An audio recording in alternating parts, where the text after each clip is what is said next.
Queridos irmãos e irmãs, caríssima comunidade da Paróquia Nossa Senhora da Abadia de Niquelândia, hoje nós estamos celebrando sexta-feira da segunda semana do Advento e de um modo especial nesse tempo de preparação, nesse tempo forte na nossa igreja, que inclusive nós já estamos na metade, nós estamos hoje de uma forma especial celebrando Santa Luzia, Virgem e Mártir. Eu não tenho a menor dúvida que todos vocês aqui conhecem Santa Luzia, certo? Sabe onde tem na casa de alguém, ou talvez você tenha até na sua própria casa um quadro, uma imagem, um devocionário, um santinho, né? Que seria aquele papel, né? Com a imagem de Santa Luzia. No entanto, a história de Santa Luzia, ela é pouco conhecida.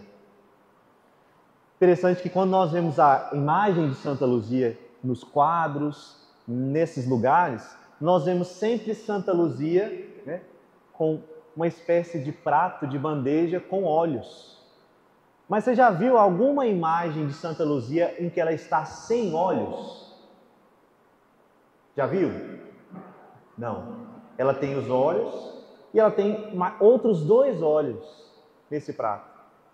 Isso já é um sinal para nós, claro, de que ninguém arrancou os óleos de Santa Luzia na vida dela. Esse foi um mito que se criou durante a história.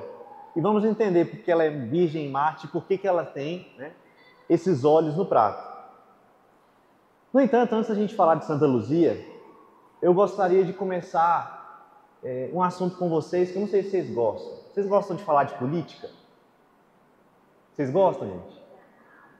Pois é, lá em Barro Alto, quando eu perguntei isso, né, as pessoas também tiveram a mesma reação, mas nós padres testemunhamos que no período eleitoral não é assim. O que mais se fala é de política. Inclusive, eu vi amizades serem desfeitas por causa de política, casamentos, relações boas, né? Inclusive, eu vi muita gente optar pelo que não é de Deus em prol da política.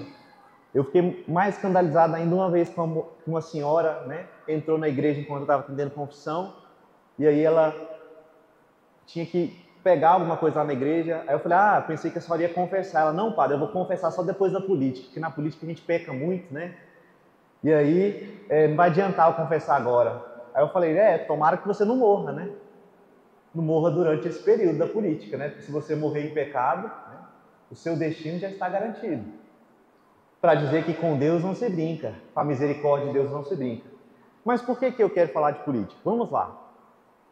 Quando nós falamos de política, uma das primeiras palavras que vem na nossa mente, que nós temos a vontade de pronunciar, é a palavra corrupção, certo? E quem que é corrupto? A gente pensa, corrupto é o político.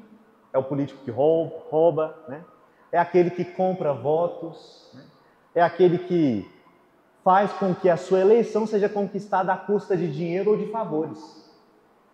Mas, ao mesmo tempo, eu encontrei muitos eleitores que falavam assim, olha, eu não vou votar em tal candidato não, porque ele nunca fez nada para mim. Nunca me deu nada.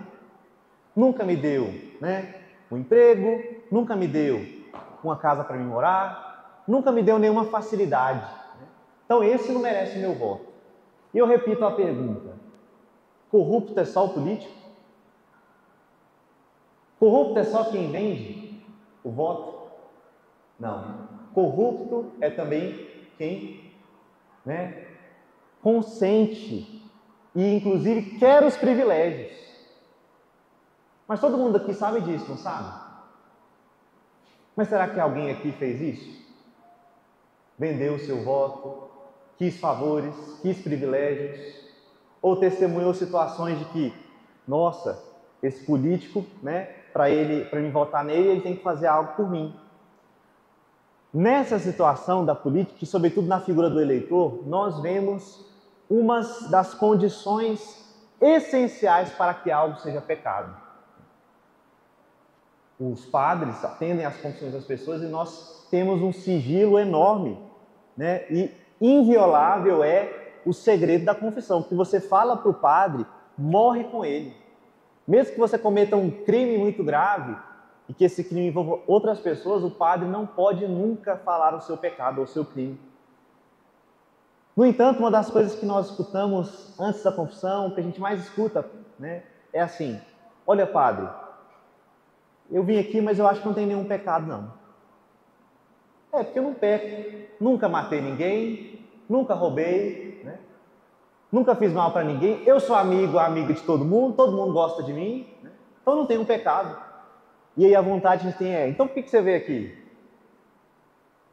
E a impressão que eu tenho é como se eu fosse um médico que se depara com um paciente que está na minha frente com um câncer terminal e ele vive insistindo para mim: doutor, eu não tenho câncer, mas ele está lá diante dos meus olhos. Então, em primeiro lugar, todos nós temos pecado. Mas o que é pecado? Pecado é ter um pensamento ruim, é desejar o mal para o próximo. Pecado é você pensar em coisas que você não desejava, né? E é importante que você entenda a diferença entre tentação e pecar. Existe um abismo. Jesus Cristo foi tentado, gente? Jesus Cristo pecou? Não. O que é a tentação? Tentação é qualquer influência interna, ou seja, um pensamento, um sentimento, um instinto, ou externa, algo que você vê, algo que atrai os seus sentidos, que te leva a fazer algo contra Deus. Mas vamos supor que eu sou um eleitor, para vocês entenderem, e chega um candidato lá na minha casa e fala assim: olha, Bruno, se você votar em mim, eu vou te dar um emprego que você vai ganhar R$5.000 por mês. Se eu votar nessa pessoa só por causa disso, né, eu vou estar sendo corrupto. Mas aí eu falo assim: olha, muito obrigado, mas eu tenho meu emprego e eu vou votar num candidato que atender o bem comum para a cidade de Niquelândia. Não só o meu bem, não só o que é bom para mim, mas o bem para todos. Né? Esse candidato vai embora frustrado. E eu pergunto: eu tentei, eu pequei nessa circunstância?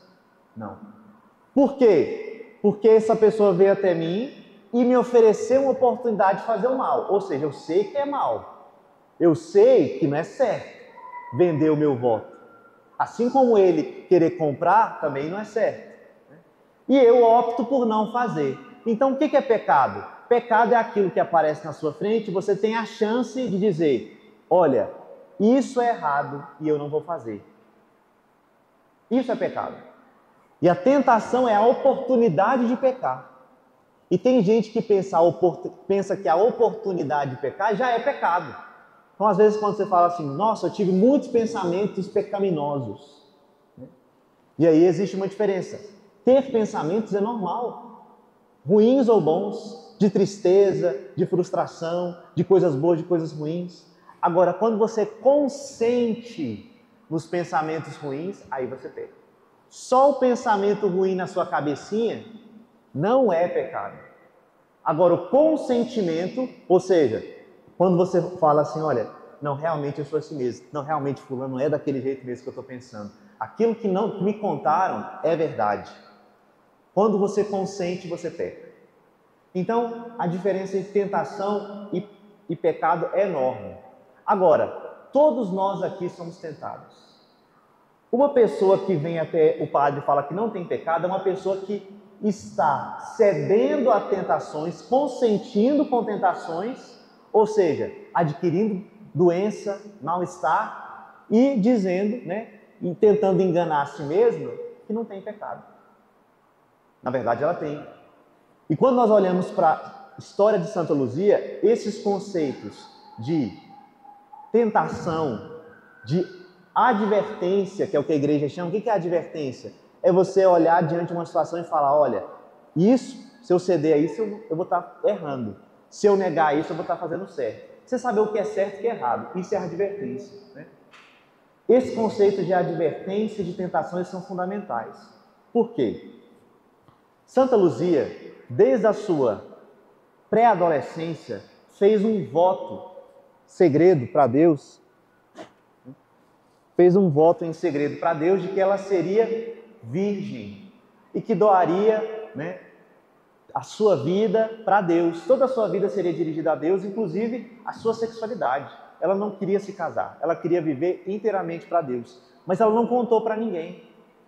E a sua mãe, à medida em que Luzia foi crescendo, começou a fazer planos para ela, assim como os pais faziam.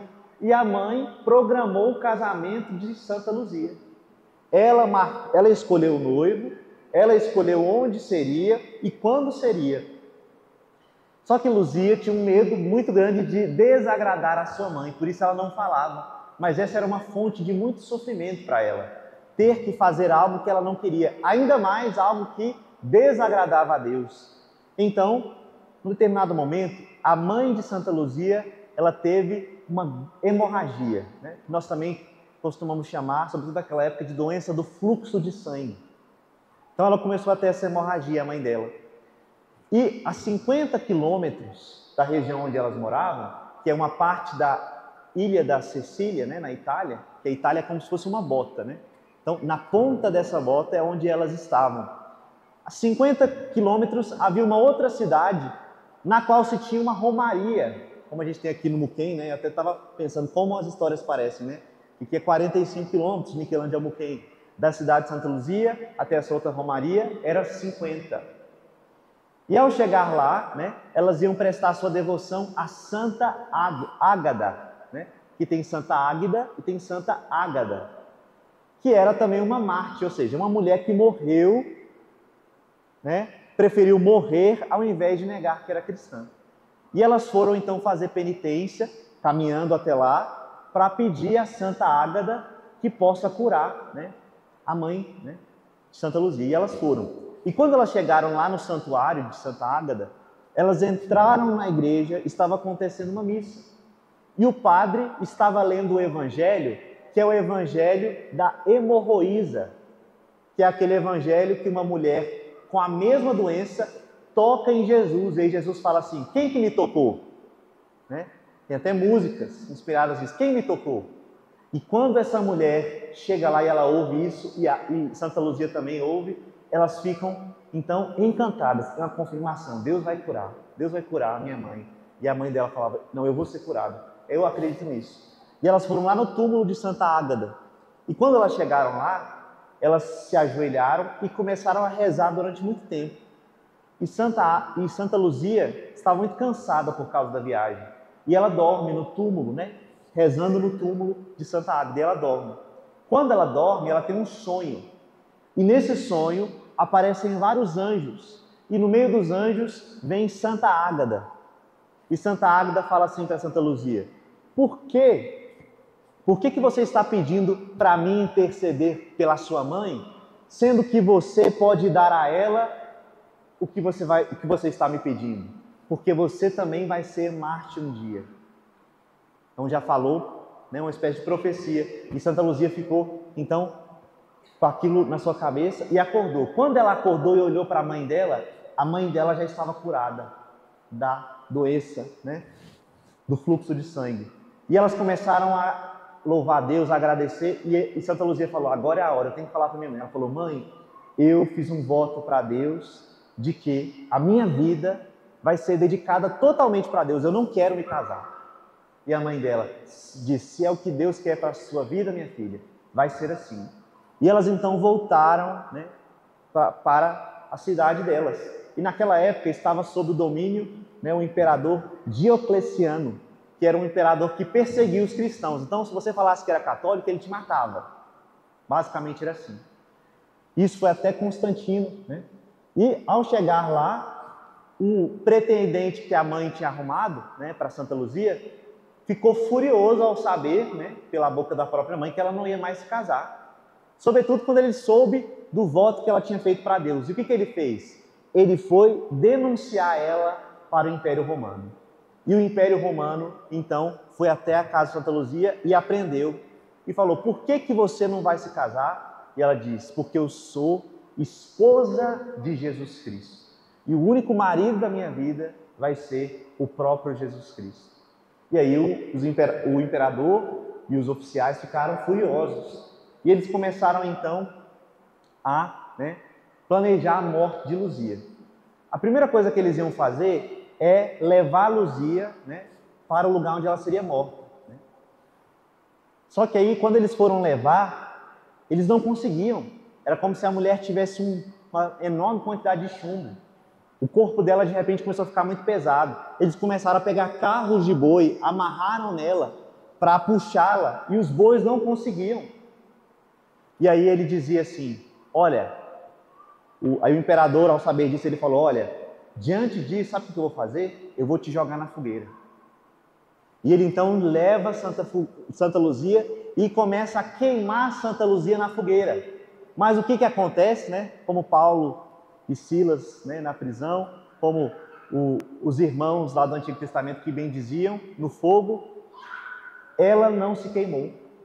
E ao sair de lá, eles começaram a chamar ela de bruxa, porque colocou ela na fogueira e ela não foi queimada.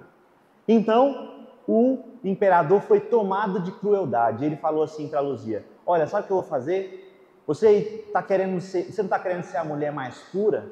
Você não está querendo ser pura, melhor do que as outras? Então eu vou fazer assim, eu vou te estuprar e eu vou também te matar, porque assim eu vou tirar a sua vida e eu vou tirar a sua pureza. Dupla crueldade, né? Eu digo para vocês, quem está sob o influxo do pecado, quem está agindo sob o influxo de Satanás, se torna cada vez mais cruel. Se você não romper a força de Satanás na sua vida, a tendência é que você se torne cada vez mais cruel. Então, ao se deparar com isso, então Santa Luzia diz assim para ele, olha, eu me recuso a ter qualquer tipo de contato com você. E prestem atenção. E ela diz, você pode, se o meu corpo não consegue impedir que você me violente, saiba que a minha vontade nunca será conforme a sua vontade. E onde não há vontade e consentimento, não há pecado. Então, mesmo que eles a violentassem, ela ia pecar? Não. Por quê? Para ter pecado, você precisa ter uma tentação e dizer, olha, isso é errado, mas eu vou fazer. Para ser pecado tem que ser assim. E Santa Luzia diz, olha, vocês podem até tentar, mas a minha alma não será manchada. Quem que criou o pecado no mundo, gente? Quem que criou o pecado no mundo? Quem que foi o responsável pelo pecado começar no mundo? Quem? Adão e Eva. E quem convenceu Adão e Eva? Quem que é a serpente? O demônio. O demônio, ele é alguém material ou espiritual? Espiritual. Então o pecado, ele é material ou espiritual? Espiritual. Então o pecado, ele mancha o quê? A sua alma. Por isso que uma pessoa pode chegar e estar, né, como se fosse um presente, com a melhor das capas, mas por dentro a sua alma está podre, porque o pecado mora lá. E Santa Luzia então disse para esse homem, e esse homem ficou então irado, com raiva de Santa Luzia. Então, diante disso, ele viu que não ia adiantar ele violentá-la, ele pega uma espada e arranca a cabeça de Luzia. E assim Luzia se torna uma das primeiras, né, mártires. No ano de 304, ela se tornou então uma grande mártir. Padre, e por que Santa Luzia tem uma bandeja, um prato na mão com óleos? Porque o nome Luzia do italiano vem de Lucia, que significa luz nos olhos. Por causa do nome dela, então ela foi, né, colocada muitas vezes como padroeira de quem tem, né, doenças visuais. Porque o nome dela é o nome luz nos olhos. E ela coloca a luz nos olhos de quem não vê. Mas mais do que a questão de impedimento físico de ver, Santa Luzia ajuda a você, né, a abrir os olhos da sua alma. E aqui é a grande chave que eu queria que vocês prestassem atenção. Quando você vem numa confissão e você confessa seus pecados, você é perdoado.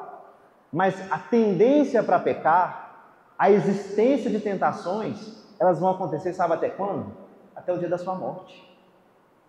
Quem tem 80 anos, quem tem 70, 60, 15, todos são tentados. E o que vai fazer você não responder à tendência ao pecado? A sua fidelidade a Deus. E por isso que hoje a primeira leitura fala um clamor, né?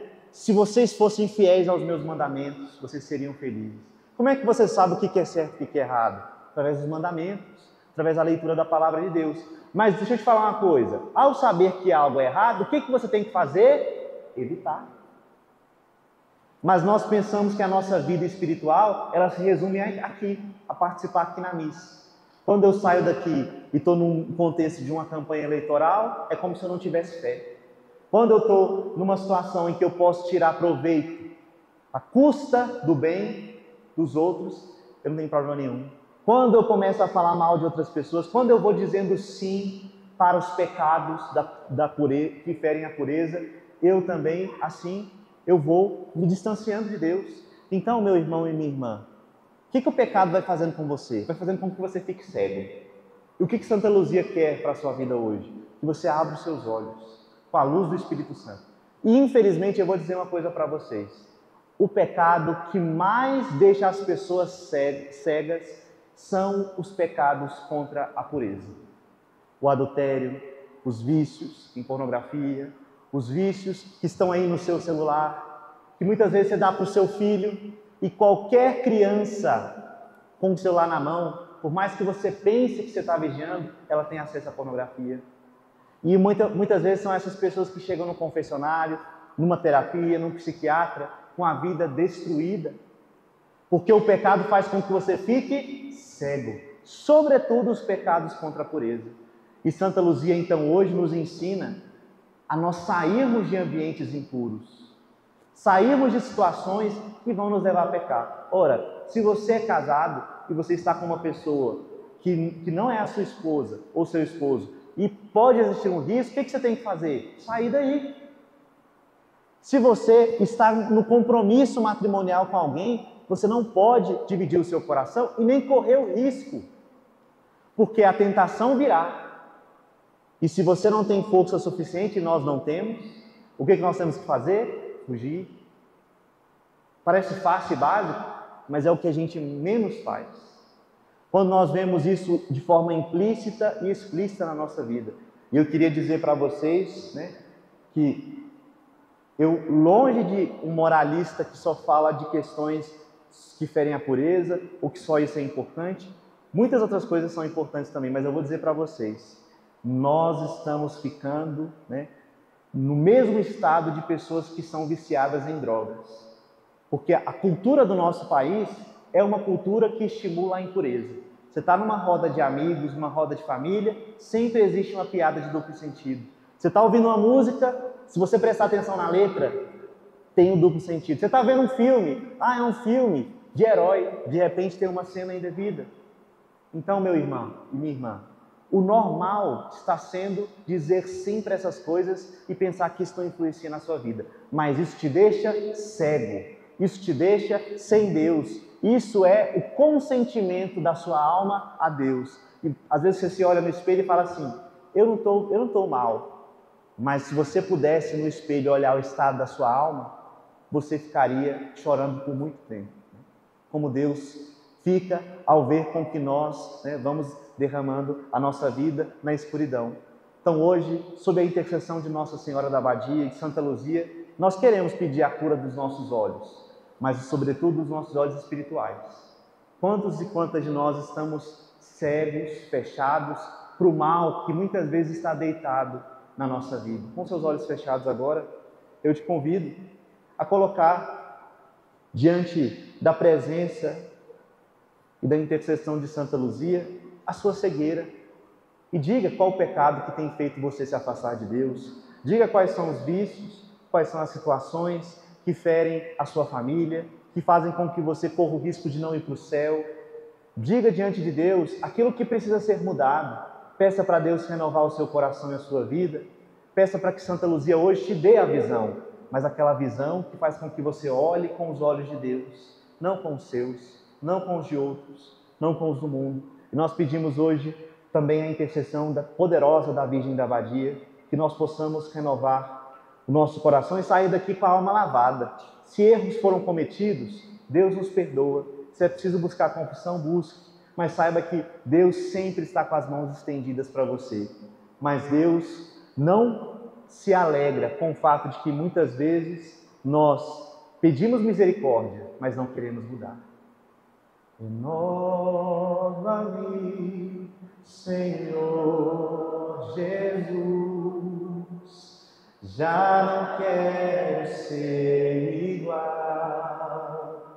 Renova-me, Senhor Jesus, põe em mim teu coração, porque tudo que há dentro de mim precisa ser mudado, Senhor.